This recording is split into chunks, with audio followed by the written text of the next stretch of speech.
Hello everyone, welcome to Labour CND's Lefty Lunchtime, part of the Arise Festival.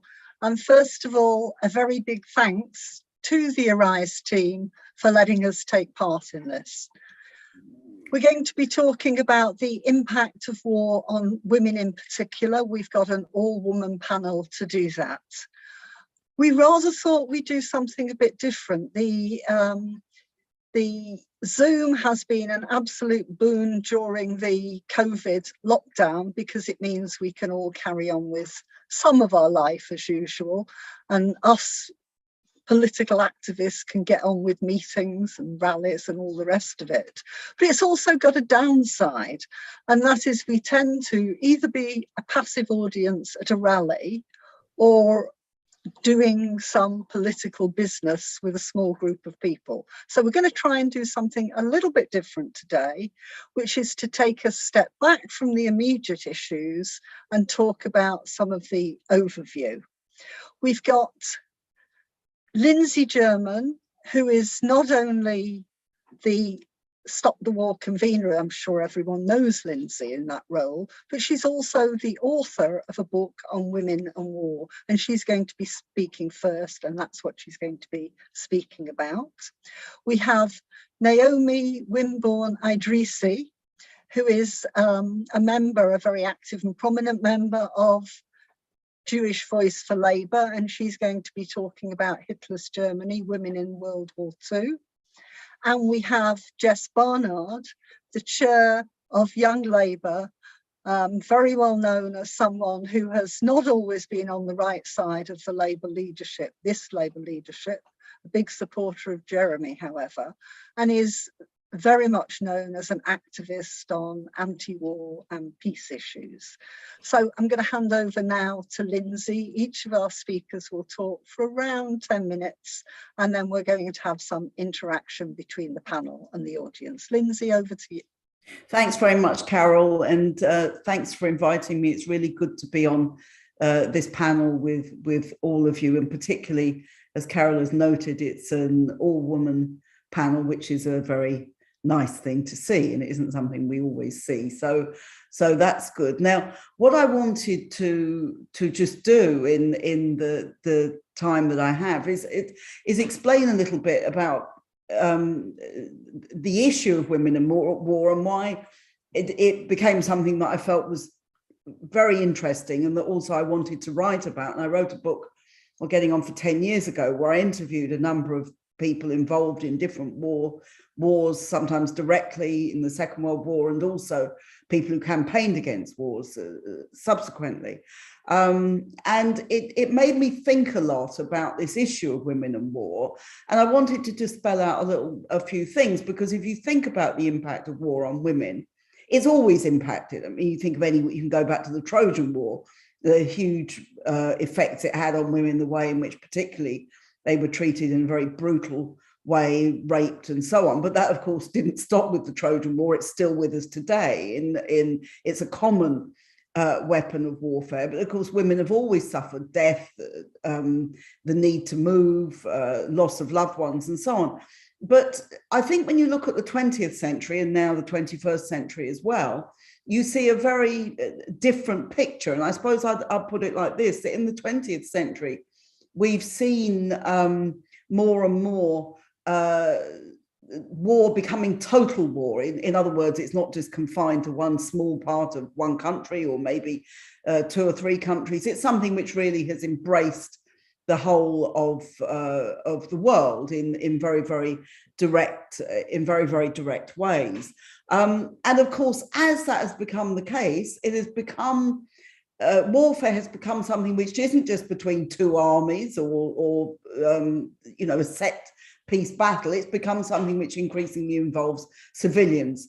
And of course, now the victims of warfare today in the 21st century, civilian victims of warfare vastly outnumber military victims of warfare, and will continue to do so, because the technology, unfortunately, is used to devise more and more weapons of mass destruction, which often are operated by people remotely, they use drones and all this kind of thing.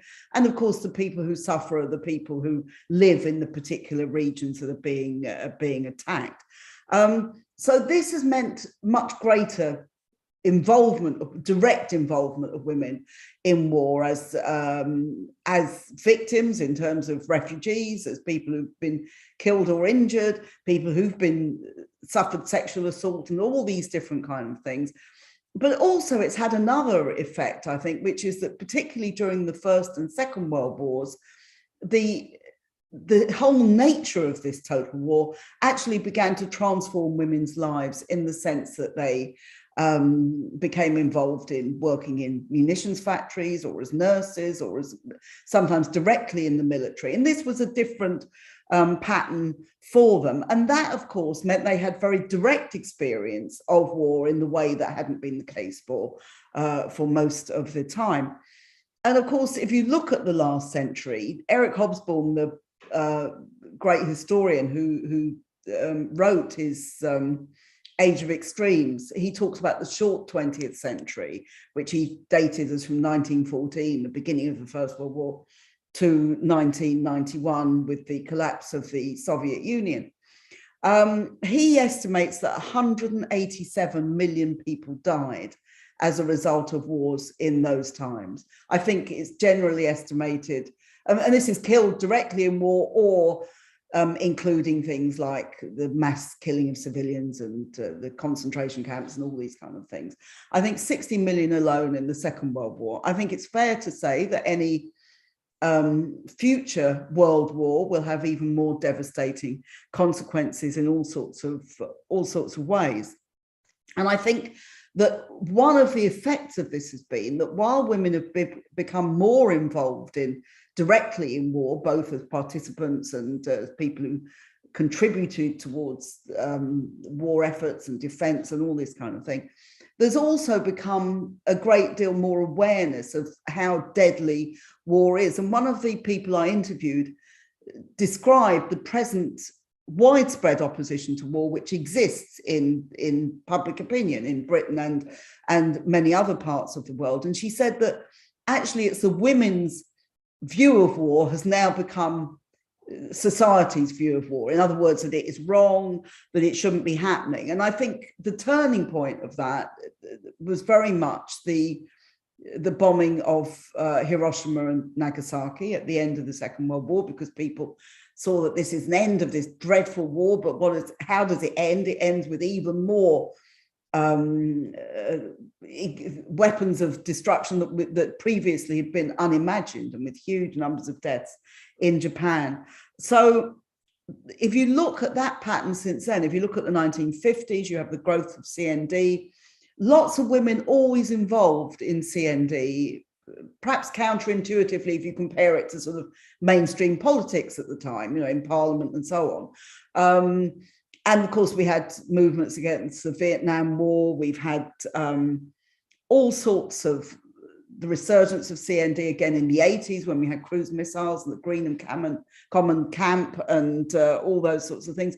Women have played an increasingly important role in opposing war. And it seems to me today that this kind of all women's panel is obviously well chosen, but it's not particularly accidental in the sense that this reflects a great deal of concern and involvement to do with women opposing war. And again, this is something which isn't new, but it's quite different from how people perhaps imagine discussions of war and peace maybe 50 or 60 years ago. And just in terms of the involvement that I've had in the war on terror, in opposing the war on terror, I have to say, and the wars since the 2001 with the war in Afghanistan and Iraq, and since then we've had Syria, Libya, we now have a war in Ukraine. The wars aren't going away. Yemen, there's all these, there's a conflict again on the between Iraq and Turkey now over recent bombing in Iraqi Kurdistan. All these things are going on. And I think it's very important that we continue this opposition to it, but also we recognize the very important role of women women play in this. And it's sometimes easy to forget this when you look at, the candidates for the Tory party leadership. We have Liz Truss, who's promising us a big increase in so-called defence spending. We had Penny Mordaunt, who was a former member of the armed forces.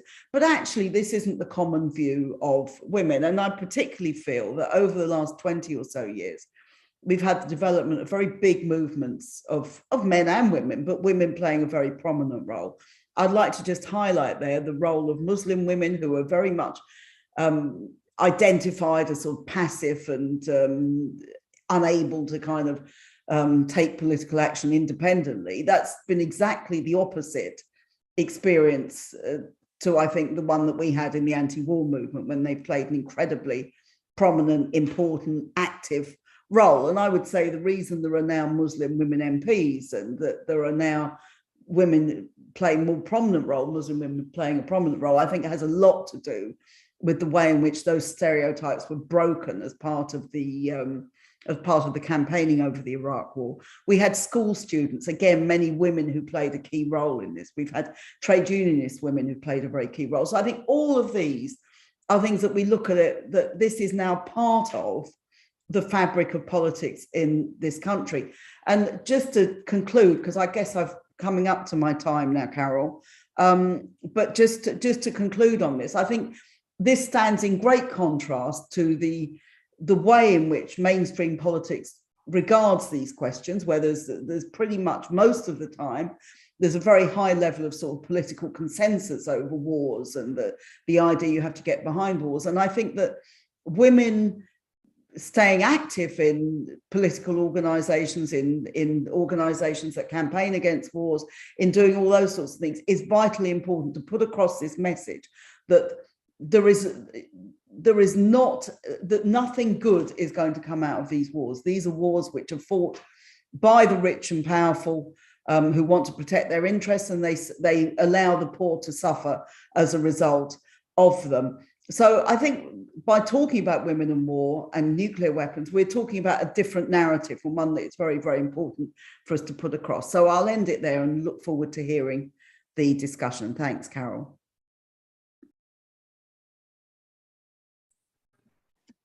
Thanks, Lindsay. That was really great, I must say. That's an excellent introduction to our topic, a really excellent introduction to our topic. I'm finishing on a very high and a very correct note that women are an important part of the anti-war movement. I think also that women, to some extent, have had accidental benefits from their greater involvement in war. For instance, you know better than me that the involvement of women in the sort of munitions factories and other work during the Second World War in countries like Britain actually helped them back into the labour market with some of the benefits that came from that. So perhaps we'll have a bit of time to ask you to expand on that in a short while. Our next speaker is Naomi Wimborne-Idrissi. She's another anti-war activist, and she's going to talk to us about Hitler's Germany, the impact on women and the impact on Jewish women. Naomi, over to you. Thank you very much, Carol. It's an honour and a privilege to share this platform with Jess, Lindsay and yourself, great women dedicated to the cause of equality, justice and peace. I want to thank Arise and Labour CND for giving me the opportunity to bring to the table a Jewish socialist perspective that's not heard often enough, I think. Actually, Carol, I'm going to be looking at our subject through 3 different lenses, including some personal stories. So women and war, obviously, the question of nuclear power and nuclear weapons and its implications, and also Jews and nuclear power. I think you'll find they interact and overlap in some quite interesting ways. So first of all, women and war.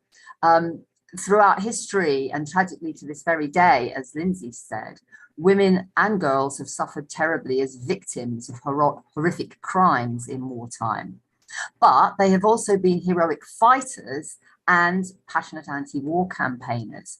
When my late mother was living with me in 2016 to 17 in North London, she insisted we visit a little known sculpture erected by the socialist anti-war feminist Sylvia Pankhurst in 1935. The monument, it's an 18-inch stone bomb on a plinth. It stands in what used to be Pankhurst's own front garden on Woodford Green High Road. Pankhurst had been appalled by German bombing of London in World War I and the casualties among civilians, and then Mussolini's aerial bombing of Ethiopia in 1934. This is what she wrote at the time. The people who care for peace in all countries must unite to force their governments to outlaw the air bomb. We must not tolerate this cruelty, the horror of mangled bodies. I apologize, it's lunchtime. The mangled bodies, entrails protruding, heads, arms, legs blown off, faces half gone, blood and human remains desecrating the soil. Pankhurst certainly did not mince her words in her opposition to war. In World War II, it's well known that huge numbers of women took on traditionally male roles in the UK, many sacrificing their lives as part of the war effort. I want to share with you stories researched by Sue Levy-Hughes from Hornsey and Wood Green Labour Party about 12 women who fought the Nazis. Resistance took many forms, from quiet acts of bravery to open acts of rebellion. By mid-1941, nearly all Jews in Poland had been forced into ghettos. 490,000 Jews, Roma and Sinti struggled to survive in the Warsaw Ghetto. Women served as couriers and smuggled arms for ghetto fighters who, in April to May 1943, put up a 27-day battle against Nazis intent on liquidating them all. They deployed Molotov cocktails and other improvised weapons. Some descended into the sewers, stockpiling arms for the resistance. I don't have time to name all those in Sue Hughes' moving stories. I will just mention a few. Tosia Altman traveled on false papers between ghettos, passing on intelligence, weapons, and training people to fight back. She was captured by the Gestapo and died in their custody. Arla Gertner, Rosa Rabota, Esther Waschblum, and Regina Sarestein were arrested and tortured to extract from them the names of others involved in smuggling operations. They refused and were hanged on the 6th of January 1945. Of all the 12 whose stories Sue has documented, only 4 survived. I'll move on now and talk about nukes. I've already mentioned my mother's insistence on visiting Sylvia Pankhurst's bomb sculpture. We were actually something of an anti-nuclear family. My sister and I traveled with our parents to CND demos. Mum wrote numerous protest letters to the press, which I discovered among her papers after she died. My auntie Dora, an all-round activist firebrand, would never miss an Aldermaston march, even after she had a hip replaced. Naturally, we supported the Greenham Common protests and were inspired by the women who dedicated themselves to trying to avert the nuclear threat.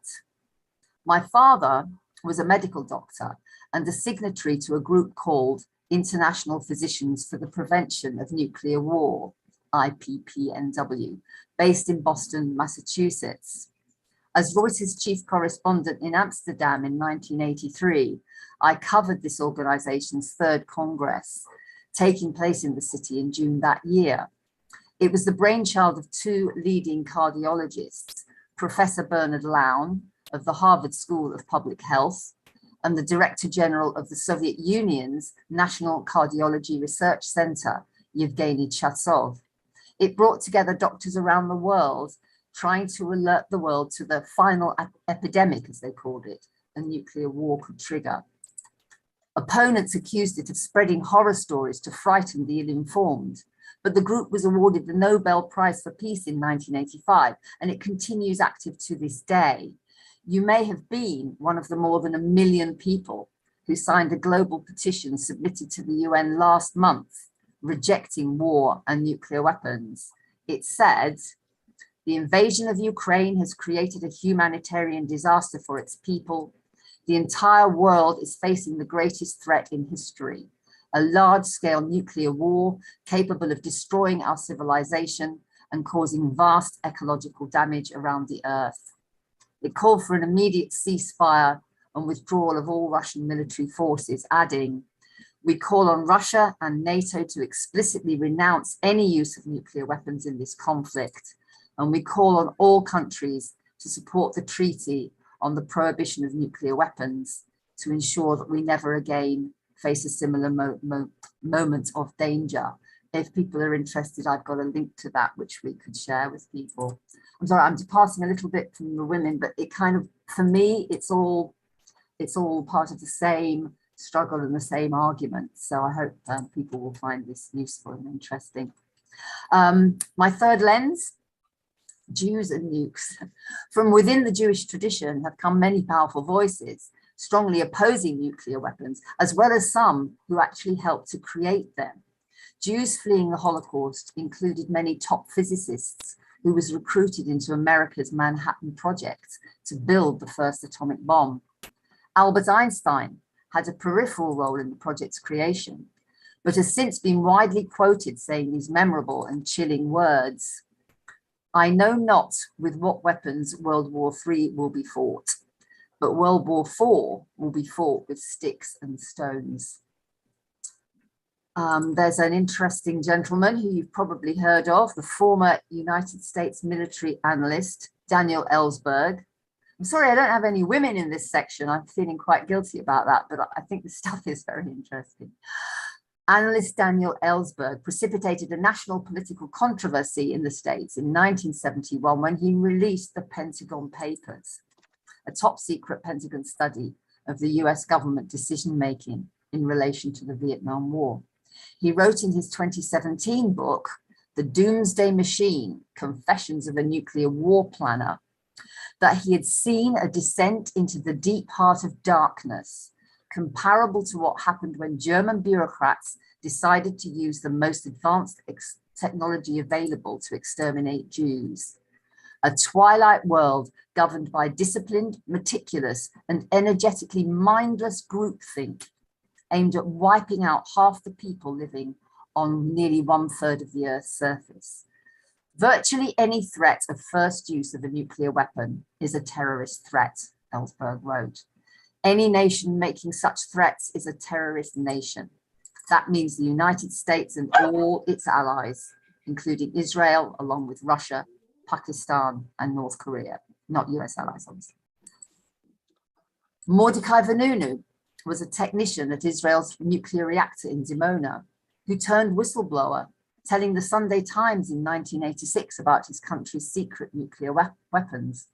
He was convicted of grave security offenses, jailed for 16 years, and has lived under severe restrictions in Israel ever since. Israel has always refused to sign the Non-Proliferation Treaty and refuses to confirm or deny the existence of its weapons. According to the Harvard Divinity School, which produced a paper on Jewish and Israeli attitudes to the bomb, published in 2018, it's widely known that by 2014, Israel had at least 80 nuclear warheads. While some Jews believe having atomic bombs will deter the next Holocaust, many others, particularly in the United States, worry that these weapons will bring it about.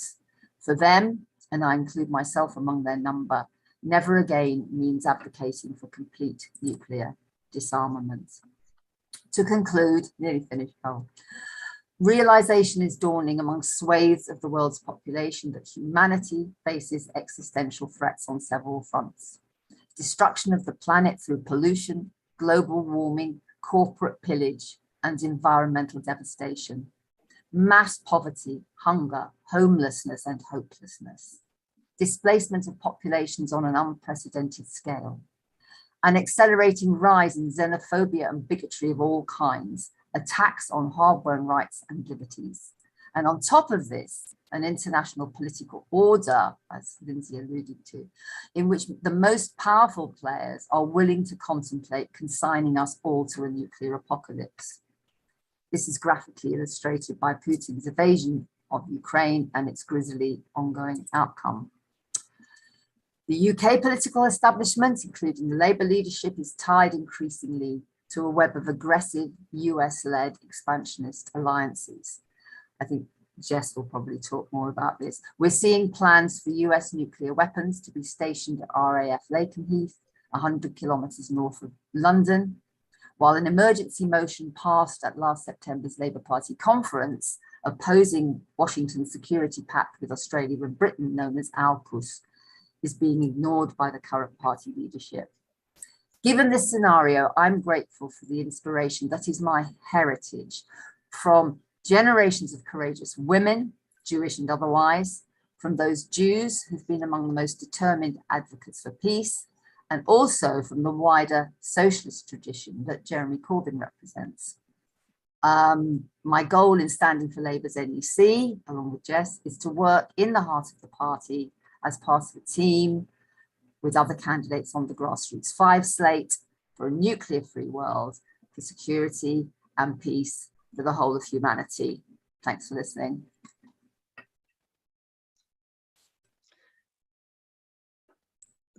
Thanks very much, Naomi, and thank you in particular for sharing those family stories with us. They were really, really interesting. And although I've known you for quite a while, I've actually learned more about you by the last 10 minutes on the call today. Thanks. Before I call on Jess, I just want to take a couple of minutes, about 4 minutes myself, to talk about Nagasaki. The original intention was that we would have an Hibakusha, an atom bomb survivor, or rather a second generation atom bomb survivor, to speak for herself. But unfortunately, she had a clash of conferences and can't be with us today.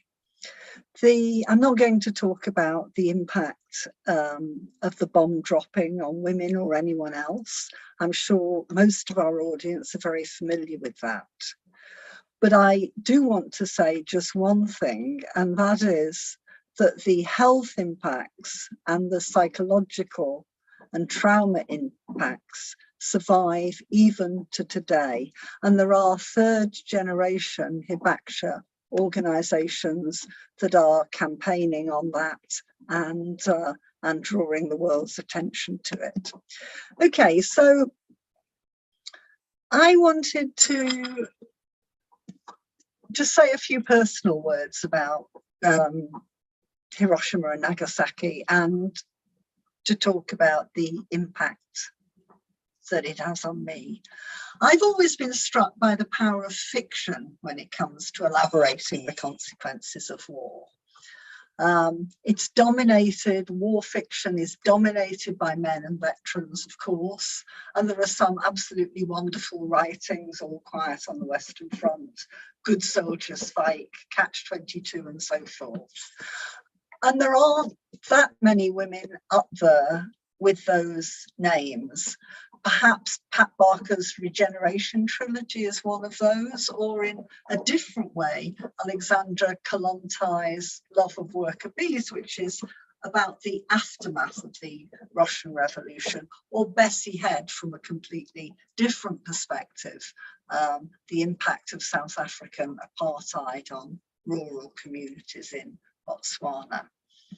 But there are many women writers who, when they write, talk not about the fighting and the conflict in a direct way, but about the impact on families and communities. And they're deep diving us into the war's influence on everyday life. Naomi was apologetic about not being able to mention Jewish women in her look at nuclear weapons.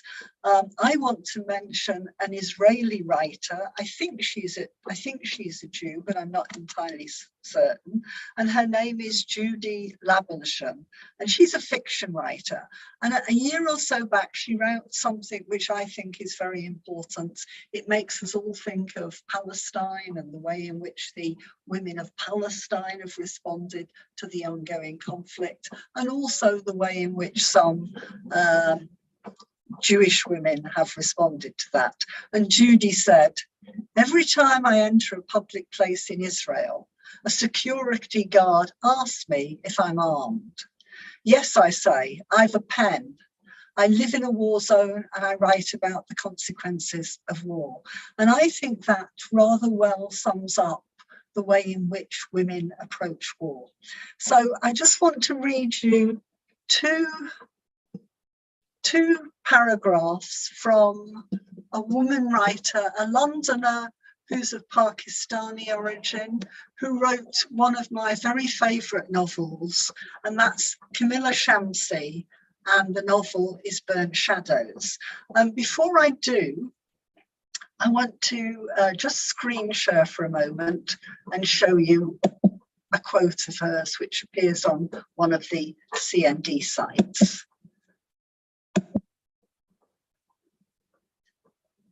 I hope you can share that. It says, imagine after August the 6th, that is the bomb dropping on Hiroshima, if the world had seen wall-to-wall coverage of the bombing of Hiroshima, would it still have been possible for the US to bomb Nagasaki just 3 days later?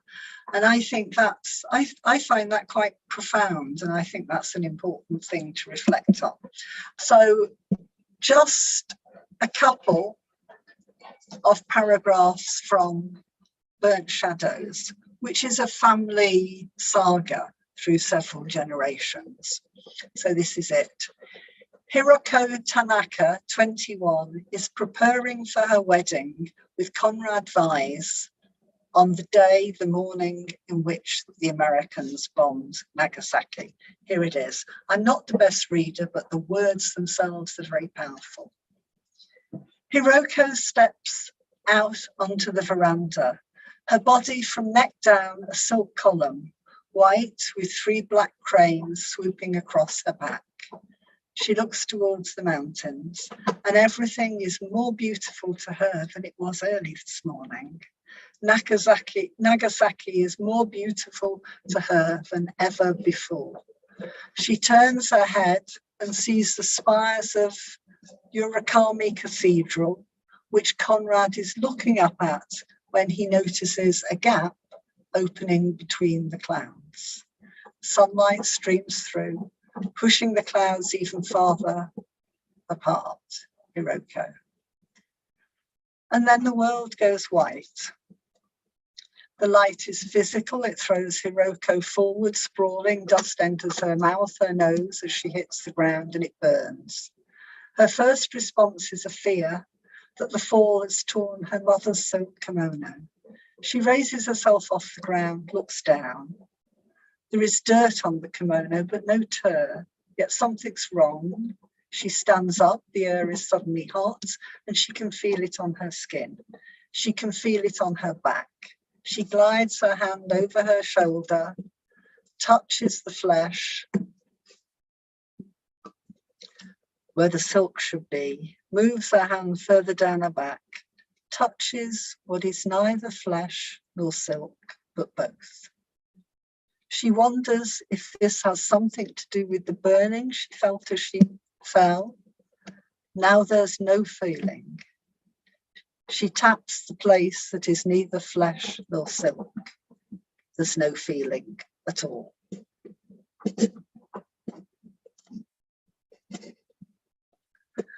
And I think that that's a more powerful description of the atom bomb than thousands of political words can paint.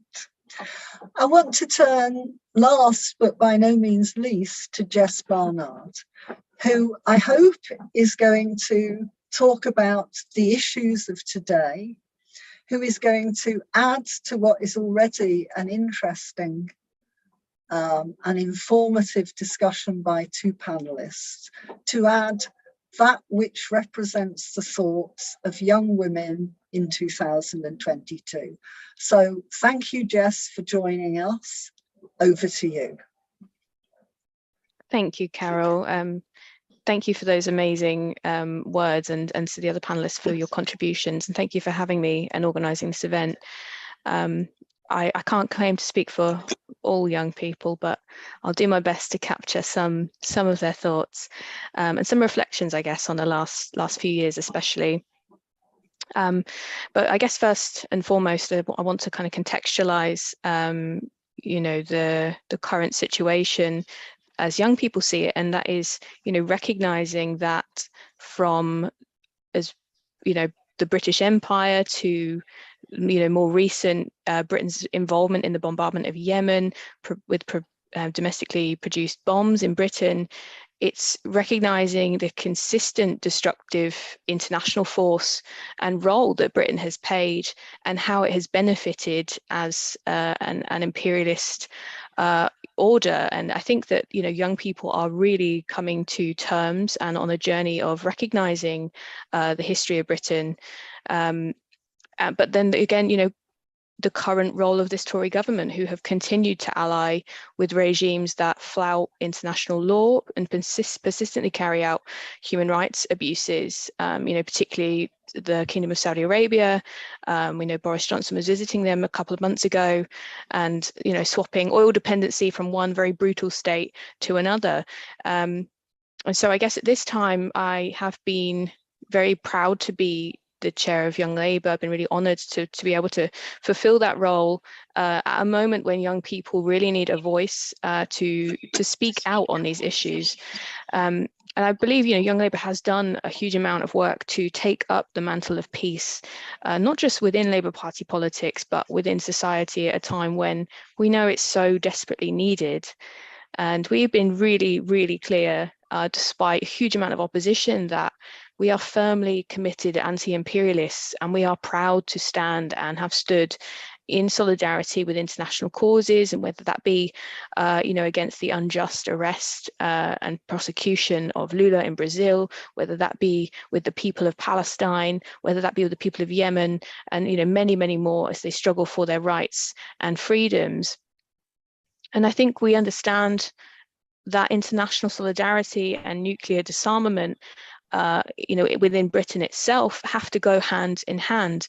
And this is something we are seeing evolving as the appetite for young people standing up to oppressions in all of its forms is very clear. And it's been an incredible couple of years. I think we've seen so much in terms of movements and organising and building that resistance. In 2019, we saw communities across the UK joining in, rallying calls for racial justice and the Black Lives Matter movements, young activists fighting for equality, for recognitions of Britain's racist colonial history, and for justice against state-sanctioned violence.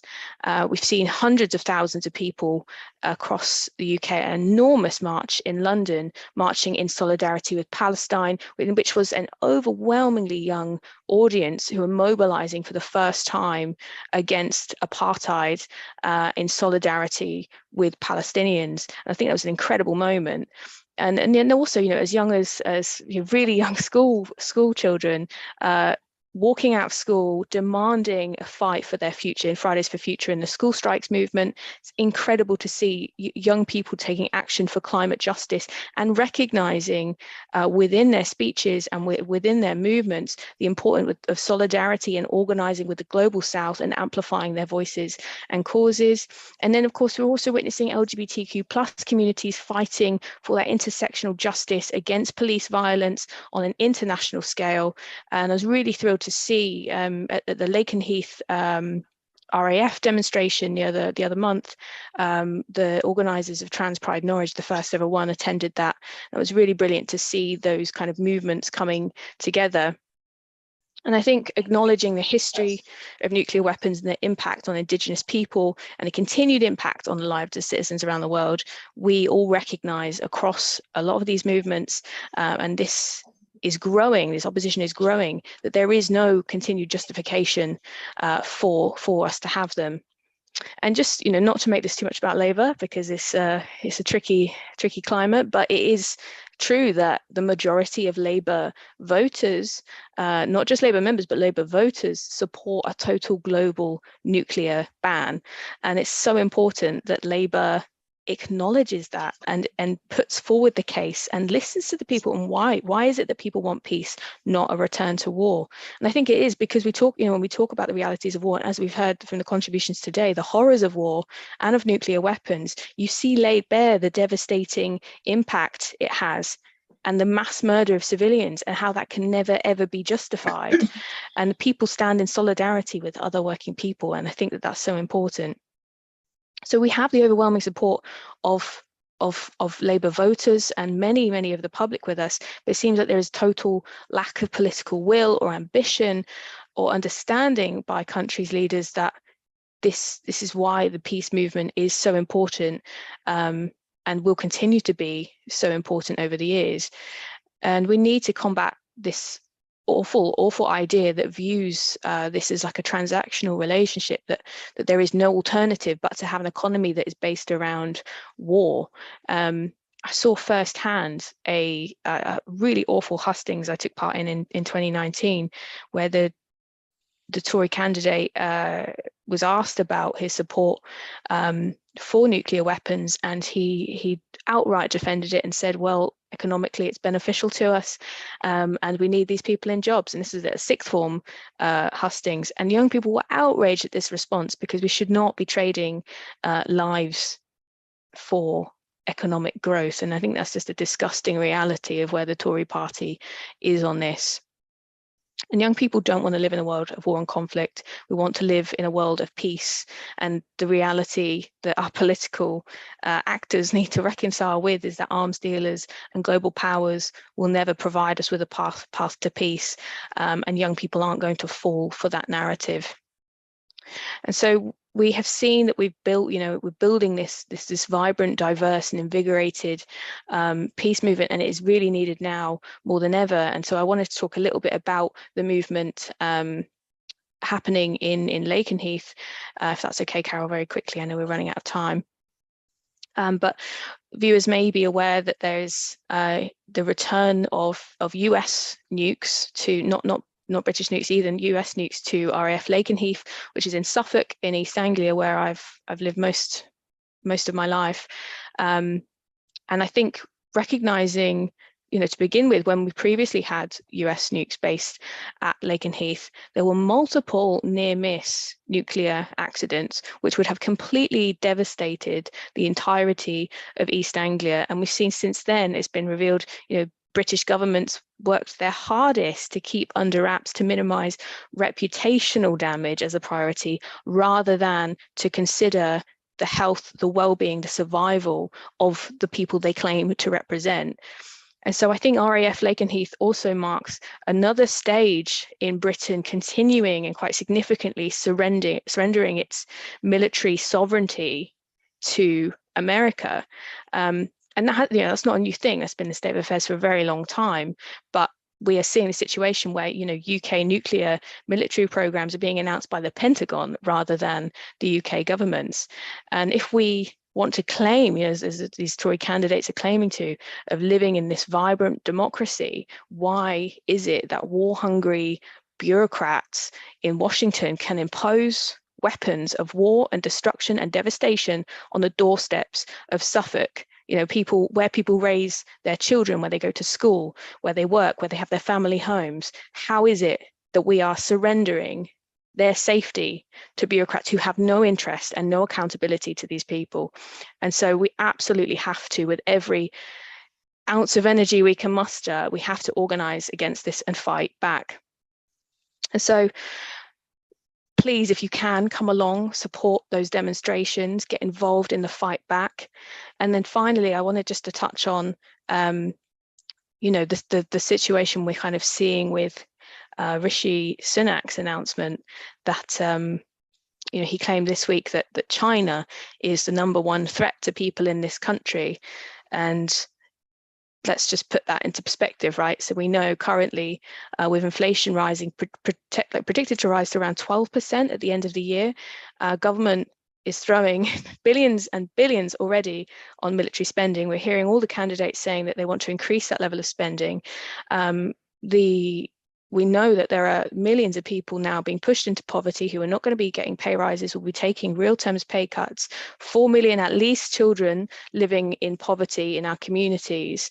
And our government are obsessing on military growth and ignoring the struggles of ordinary people.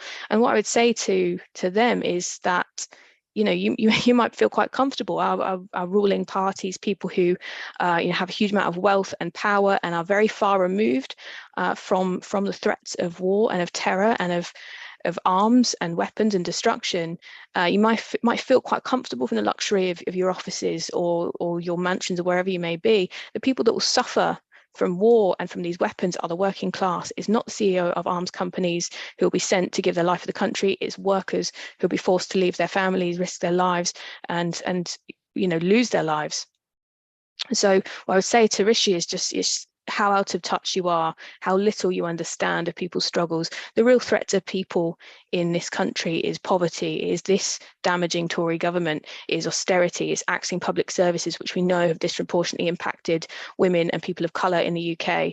And so they've made it really, really clear they have no intention of putting our safety first, no intention of standing up for working people, and they do not have our interests at heart. So please join the peace movement. We need an invigorated, energised, forceful peace movement to demand justice for our people and also hold this government to account. Thanks very much indeed. Thanks very much indeed, Jess. That was really interesting. Not only a whistle-stop tour around what some young people, I hope that will be all the majority of young people, feel about weapons of war and nukes, but also for introducing that very important aspect of what we're talking about that hasn't really been touched on yet, and that is the sort of spending implications when we're in, as you say, a very severe financial crisis. I want to just mention, as you've given me the moment to jump in on that under discussion in Labour CND at the moment, we're about to launch a wages not warfare campaign. Let's cut the inflation-proofed budget of the MOD and give some of our most important workers the pay cuts they deserve. Anyway, that's the topic for something else. I've had a series of questions coming in. We've got just under 5 minutes, and therefore I'm going to take 2 questions. The first is about the Labour Party, so I'm going to ask Naomi and Jess to take a minute or so each to comment on it, and then I've got a big question for Lindsay to take us out on. So, question number 1, when justifying the Labour Party moving to a more pro-nuclear stance, people in the party often cite the policy of nuclear disarmament being unpopular. Is this true? I think both of you in your ways have indicated that's not the case, but let's have another few minutes on that. You first, Naomi, 1 minute. Yes, thank you. Well, I think Jess has outlined very clearly how the majority of young people and large swathes of the broader population across sectors feel about war and about the devastation that it entails and so on. I think we do have a battle within the Labour movement, because that question about jobs that Jess mentioned Rishi Sunak raising, you know, the economic benefits of a military economy, that has some traction in the Labour movement. And I think it's this is where we need a sort of a cross-sectoral approach here, because of course we need a Green New Deal, we need sustainable green jobs, and we need to demonstrate to ordinary people that this is where the future lies. And I love the idea of a wages not warfare campaign, Carol, from Labour CND. So I think this is a job of work for socialists in the Labour movement to perform, to get behind new ways of looking at the economy altogether. What is this shibboleth? It's always about growth. Growth for what? Growth with what implications? Let's look at things completely differently. I'd love to hear what Jess has to say. Thanks very much. And over to you, Jess. Thank you. That's a brilliant question. I echo everything that Naomi just said. I think we do have a way to go in terms of public opinion, but I think it's important to acknowledge like where we're starting from, and it's not a diabolical situation when you kind of look at the statistics around Trident and support for Trident. You know, there's a majority that support replacing Trident. There is, even if you kind of ask the public if I'm trying to remember exactly what the phrasing of these questions was, but it's vaguely along the lines of, you know, if no alternative was available, you know, still like 30% want to scrap Trident altogether. That's a really good starting point in terms of just a general kind of conversation with the public. So there is appetite to get rid of nuclear weapons, but I think we need to be doing a much better job, and definitely this leadership needs to be doing a much better job in making the case for a transition to green, sustainable jobs. And that's what an economy of the future looks like, right? We absolutely need to defend jobs, workers' rights, pay, fair terms, conditions. We should be fighting for all of those things, but we should be doing that around an economy modeled on one that puts climate justice first, that puts international, you know, solidarity first, that puts workers first. And the arms industry does none of those things. It doesn't meet any of those requirements. So let's put forward the case for an economy that actually meets the needs of the future, meets the demands of the people, and communicate that effectively. Because I think if you start to show that there is alternatives, then the majority of people will come along, because, you know, majority of people do not want to live in a world of war, of terror, of being afraid about their children's future. That isn't what people want to see. You know, we talk about the harms of war. A lot of people will have heard from, you know, like a lot of younger people have heard from their older family members those stories, and don't want to live in that same sort of society. They want one built around fairness. And so let's make that case, because the appetite is definitely there. Thanks, Jess. Thanks for that very positive note. Thank you again for mentioning the Lake and Heath campaign. I was there with you, and it was really very colourful, and it was lovely to see the lesbian, gay, trans, etc. rights contingent and all the other colourful people who were on that demo. The next one is 17th of September.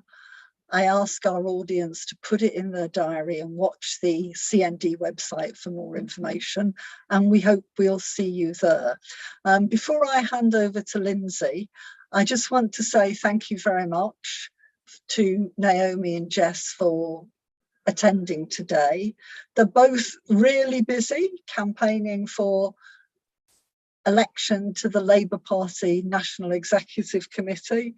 They're both supported by G5, the 12 organisations that comprise that. Jess has wonderful support from Momentum, and you can see some of those lovely videos that she's made on the Momentum tweets if you want to have a look. So all of you in the audience who are Labour Party members, please think about supporting these two for the NEC. I know they are worth it. Thank you very much, both of you. Finally, last word to Lindsay. You have, sorry, I think I cut myself off, forgive me. Last word goes to Lindsay with this big question. I've heard her speak about it very authoritatively and confidently and correctly before. I've got absolutely no doubt she'll give us the perfect answer to pipe this meeting to a close. And that is there an international double standards on nuclear weapons and war? The papers often highlight fear of China and other countries, while the US has used nuclear weapons in war, the only country to have done so. Lindsay, over to you. Thanks very much, Carol, and thanks to the previous panelists for everything that they said, which deals with some of this question. Yes, there is a big double standard going on. I mean, let's make it clear. I think all of us should be against nuclear weapons. I think we should all, I'm not a pacifist, but I can't think of many wars in modern times that are justified in in the way that we're now seeing so many of them. And if you look at nuclear weapons, the United States, as was said in the question, are the only country that actually has used nuclear weapons and has used them twice. And let's face it, the whole discussion around Ukraine is also about whether it's possible to have so-called tactical battlefield nuclear weapons. Now, this is a terrifying situation. But I think people need to also look at what is happening around the world. And the responsibility of our government and the United States government in so much that has happened. Look at the question of Afghanistan, which is a country that was one of the poorest in the world when it was invaded, is still one of the poorest in the world, where women have not received anything like the supposed uplift in their human rights and women's rights that we were promised. Far from it. If you look at the consequences in Iraq, still a country which is riven by division, which is very, very poor, which again, women suffer some of the most. So I think, when we have the double standards, when people say about the war in Ukraine, you get lots and lots of reporting on it now, quite rightly, from journalists who say this is terrible. Something's been bombed or there's been an artillery attack. Look at the people who've had to flee. Look at the people who've been killed. We never got that reporting over Yemen. We never got it over Afghanistan and Iraq. We never got it over Libya. And these are places which are all suffering. So I think the message we should have today is that we don't have double standards about this. We oppose wars wherever they're appearing because we believe the working people of the world will be the people who suffer in these wars. And we believe they will not take society forward in any kind of way. We don't say that there are some wars which are justified because we happen to support the Saudis, for example. Joe Biden goes there last week and gives Mohammed bin Salman a fist bump, having told us all that he's involved in a murder. This is the kind of double standards that I think we have to be very, very aware of. So we don't take the view that our enemy's enemy is our friend, but we do say that our own government and United States imperialism in particular has been the greatest driver to war since the Second World War. And I think in those situations, rather than talking about the new enemy being Russia, the new enemy being China, the new enemy being anywhere else, let's talk about how we disarm from nuclear weapons. Let's talk about how we have a different kind of world based on peace. So thanks very, very much for inviting me, and thanks for a great meeting. Thank you, Lindsay. You kicked us off with this meeting by suggesting that developments in the 20th century and now are leading us more and more towards total war. And I think the discussion that we've had for the last hour has rather validated that point. So only remains for me to say one thing. That's thank you, audience, for attending. I hope you enjoyed it as much as I did listening to our panelists. And thank you, Arise, for giving us the opportunity. Thanks a lot. Goodbye.